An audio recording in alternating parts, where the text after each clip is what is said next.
କାହାଣୀ କ୍ଷତିରେ ମଧ୍ୟ ଲାଭ। ଗୋଟେ କୃଷକର କିଛି ଚାଷ ଜମି ଥିଲା। ଥରେ ନଦୀରେ ବନ୍ୟା ଆସିଲା ଏବଂ ତାର କ୍ଷେତର ମାଟି ଧୋଇ ହୋଇଗଲା। କୃଷକକୁ ବହୁତ ଦୁଃଖ ଲାଗିଲା। କିନ୍ତୁ ମାଟି ଧୋଇ ହୋଇ ଯାଇଥିବା ଜମିରେ ଗୋଟେ ବଡ଼ ପୋଖରୀ ସୃଷ୍ଟି ହୋଇଗଲା।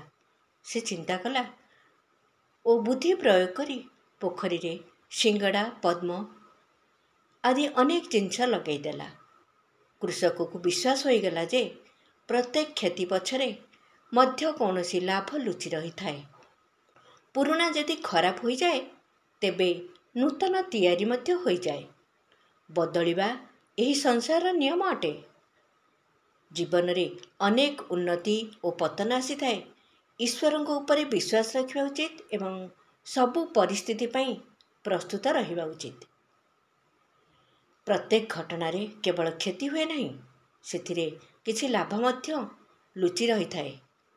ଦୃଷ୍ଟିକୋଣ ବଦଳାଇଲେ କ୍ଷତି ମଧ୍ୟ ଲାଭରେ ପରିଣତ ହୋଇଥାଏ। ବିଚାର କ୍ରାନ୍ତି ଦୂତ ୟୁଟ୍ୟୁବ୍ ଓଡ଼ିଆ ଚ୍ୟାନେଲକୁ ସବସ୍କ୍ରାଇବ୍ କରିବା ସହ ପରବର୍ତ୍ତୀ ଭିଡ଼ିଓ ପ୍ରାପ୍ତ କରିବା ପାଇଁ ବେଲ୍ ଆଇକନ୍ ଦବାନ୍ତୁ ଏବଂ ବିଚାର କ୍ରାନ୍ତି ଦୂତ ଓଡ଼ିଆ ଫେସବୁକ୍ ପେଜ୍ ସହ ଯୋଡ଼ି ହୁଅନ୍ତୁ। ଧନ୍ୟବାଦ।